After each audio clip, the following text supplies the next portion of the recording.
और क्योंकि दोनों कंट्रीज के बीच में जो आपसी संबंध हैं वो उसमें बदलाव साफ तौर पर देखने को मिल रहा है। लेकिन एक उम्मीद जो इस समय थी वो राष्ट्रपति डोनाल्ड ट्रंप को लेकर के थी कि संभवतः प्रधानमंत्री मोदी से उनकी मुलाकात हो पाएगी। ऑपरेशन सिंदूर के बाद जिस तरीके से एक्ट किया गया डोनाल्ड ट्रंप की तरफ से, उसके बाद लोग ये कयास लगा रहे थे कि संभवतः इस बार जब पीएम की मुलाकात उनसे होगी तो शायद कुछ चीज़ें और सामने आएगी, लेकिन ये मुलाकात हुई नहीं है। क्या इसके पीछे कोई ऐसी वजह नजर आती है? और देखिए, क्योंकि इजराइल और जो ईरान के बीच में युद्ध छिड़ा हुआ है, अमेरिका जिस तरह से सहयोग करते हुए दिखा है, हालांकि वो प्रत्यक्ष रूप से नहीं है, अप्रत्यक्ष रूप से है, लेकिन कहीं ना कहीं ईरान उस चीज़ को समझता है। और ख़ास करके जिस तरह से इजराइल में अमेरिकी दूतावास पर जिस तरह से हमले करने की कोशिश की गई, इससे अमेरिका को एक संदेश देने की कोशिश ईरान द्वारा की गई कि वो बीच में ना पड़े। लेकिन क्योंकि अमेरिका अपने आप को बर्दाश्त हासिल करना चाहता है, वो चाहता है कि जो शांति है वो आगे बढ़ सके। आपने डोनाल्ड ट्रंप का देखा होगा कि किस तरह से बेहतर तरीके से अपने आप को उन्होंने कोशिश करने की कोशिश की कि आगे जिस तरह से संबंधों को बेहतर बनाया जा सके। लेकिन एक कह सकते हैं कि इजराइल और ईरान के युद्ध ने अमेरिका को भी थोड़ा सा सांसद में ज़रूर डाला है, और यही वजह रही है कि अमेरिकी राष्ट्रपति डोनाल्ड ट्रंप अपने देश रवाना हुए हैं। वहाँ पर सिक्योरिटी जो काउंसिल है उसकी बैठक करेंगे, और कहीं ना कहीं ये कोशिश होगी कि किस तरह से इस जो युद्ध को रोका जा सके। उन्होंने पहले ही कहा कि हम चाहते हैं कि शांति वार्ता की तरफ ये दोनों देश आगे बढ़ सकें। अगर शांति वार्ता करते हैं तो अमेरिका उसमें मदद करेगा, जैसे कि उन्होंने जिक्र किया था भारत और पाकिस्तान के बीच में जो ऑपरेशन था, उसमें उन्होंने कहा कि हमारी वजह से ये रुका है। अब सबसे बड़ी बात यह है कि अब वो वहाँ से रवाना हो चुके हैं, लेकिन इससे पहले ये ज़रूर खबरें थी कि अमेरिकी राष्ट्रपति के साथ भारत के प्रधानमंत्री नरेंद्र मोदी की जो बातचीत है वो होनी है, और उसको लेकर के चर्चा ज़रूर की जा सकती है। खास बात यह है कि G7 समिट में जो टैरिफ डोनाल्ड ट्रंप ने लगाए थे उसमें भी चर्चा होनी थी, लेकिन क्या अब इस समिट में उस चीज़ को लेकर के चर्चा होगी, ये देखना जरूर दिलचस्प रहेगा। हालांकि ईरान और इजराइल को युद्ध को देखते हुए अगर देखा जाए तो जो खमैनी हैं उनके सत्ता पलट की लेकर के कहीं ना कहीं फ्रांस दूसरे तरफ जाता हुआ दिखा है। उनका साफ साफ कहना है कि सत्ता परिवर्तन की कोई ज़रूरत नहीं है। खास करके मैक्रों का जो ये स्टेटमेंट है अमेरिकी राष्ट्रपति को शायद भी चुभा होगा, और अन्य देशों को भी अब देखना होगा कि वो किस तरह से इस पूरे मामले को लेते हैं। लेकिन भारत के प्रधानमंत्री का साफ तौर पर ये संदेश देने की कोशिश होगी कि भारत युद्ध का समर्थक नहीं रहा है कभी भी, वो शांति का समर्थक है, और कोशिश ये की जानी चाहिए कि जल्द से जल्द चाहे रसिया यूक्रेन का युद्ध हो या फिर जो मिडिल ईस्ट में इस समय इजराइल और ईरान का युद्ध हो, जल्द से जल्द शांति बहाली की तरफ बढ़े, ताकि जो एक तरफ से व्यापार है वो आगे बढ़ सके, एक दूसरे का जो समर्थन है वो आगे लेकर के विकास की रफ्तार को तेज किया जा सके। क्योंकि भारत का ये मानना है, प्रधानमंत्री नरेंद्र मोदी का मानना है कि अगर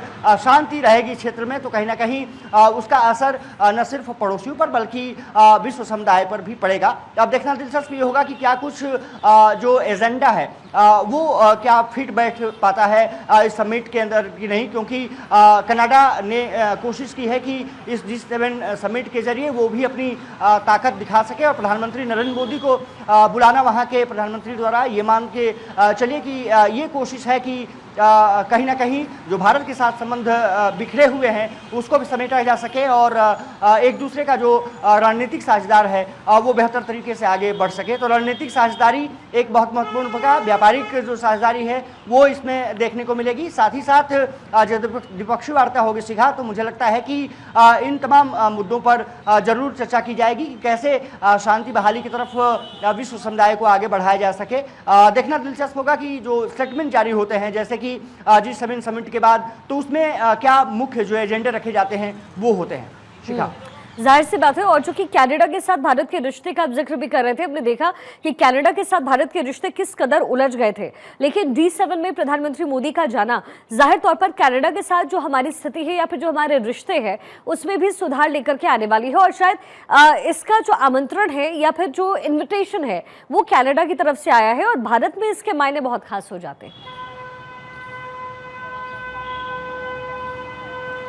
बिल्कुल हो जाते हैं, क्योंकि पूर्ववर्ती जो ट्रूडो थे, उन्होंने जिस तरह से आपने देखा होगा कि भारत विरोधी कई चीज़ों में भारत के खिलाफ बयान जारी करना हो, या फिर जो निज्जर की हत्या हुई थी वहाँ उसको भारत से जोड़ना, ये तमाम ऐसी बातें रही जिससे कि कनाडा के प्रधानमंत्री ट्रूडो पर उस समय सवाल तमाम उठे। और यही वजह रही कि भारत को राजनयिक संबंध एक तरफ से खत्म करने पड़े। भारत में जो कनाडा के उच्चायुक्त थे उनको यहाँ से हटाना पड़ा। एक तरफ से राजनयिक संबंध पूरी तरह से खराब हो गए थे, लेकिन क्योंकि नेतृत्व परिवर्तन हुआ वहाँ के प्रधानमंत्री द्वारा भारत के प्रधानमंत्री को निमंत्रण दिया गया G7 समिट में शामिल होने के लिए। इसके बावजूद भी क्योंकि भारत उसका सदस्य नहीं है, ये बताता है कि भारत की जो भूमिका है विश्व समुदाय में वो किस तरह से बढ़ी है। और ख़ास करके जब भारत ये बात करता है कि हम विश्व समुदाय को वसुधैव कुटुंबकम की तरह एक समझते हैं और सभी देशों को साथ लेकर के चलने की बात करते हैं। साइप्रस जैसे देश में प्रधानमंत्री पहुंचे हैं जिसकी आबादी 13 लाख 14 लाख के आसपास है, जिसका हम कल जिक्र कर रहे थे। अब G7 समिट में शिरकत कर रहे हैं। उसके बाद क्रोएशिया का दौरा प्रधानमंत्री नरेंद्र मोदी का।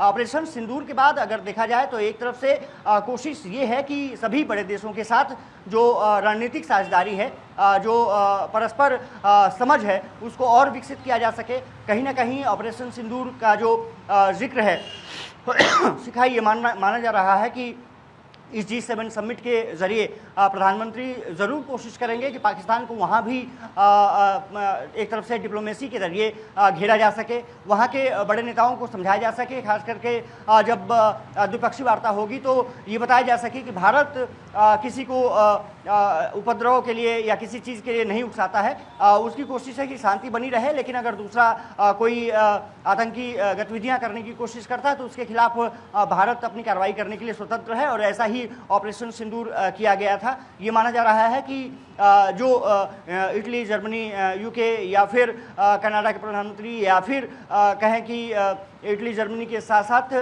जो अन्य देश के हैं, फ्रांस के साथ जो बातचीत होगी, तो ये माना जा रहा है कि ऑपरेशन सिंदूर का मुद्दा कहीं ना कहीं उठेगा। किस तरीके से ऑपरेशन सिंदूर को अंजाम हमने दिया, किस तरह से हमने अपने वहाँ पर अपनी सुरक्षा के लिए तमाम उपाय किए, वो ज़रूर रखे जाएंगे।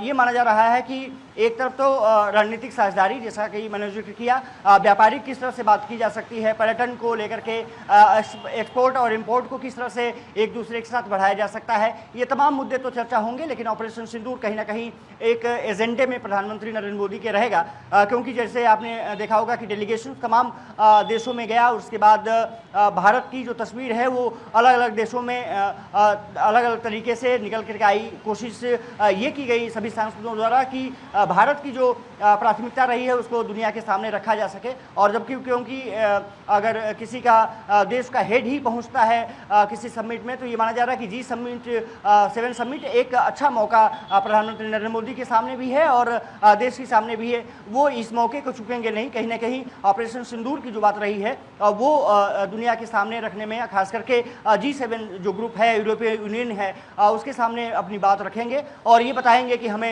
ये क्यों जो ऑपरेशन था वो करना पड़ा था और इसका पाकिस्तान को या फिर भारत को किस तरह से असर पड़ा है। जी जाहिर सी बात है, और लगातार कोशिश भारत की तरफ से भी रही है, क्योंकि G7 में जिस तरीके से इन्विटेशन प्रधानमंत्री मोदी को पहुंचा और छठी बार वो इसका हिस्सा बन रहे हैं। अगर इकोनॉमी के लिहाज से भी देखें तो देश इस समय विकसित हो रहा है। भारत इस समय ऊपर की तरफ जो पायदान पर इकोनॉमी के चढ़ता जा रहा है, तो जाहिर है ये इन्विटेशन भी उतना ही इंपॉर्टेंट है। लेकिन सबसे बड़ी बात यह है कि जो और अदर कंट्रीज हैं जो कि इसका हिस्सा है अक्षय G7 का, उन कंट्रीज के साथ भी भारत के रिश्ते बहुत मजबूत है। आप ब्रिटेन की बात कर लीजिए, फ्रांस का जिक्र कर लीजिए, जापान का आप जिक्र कर लीजिए, तो जाहिर तौर पर ये रिश्ते एक तरीके से बुनियादी ढांचे को भारत के अंदर में विकसित करने में मदद करेंगे।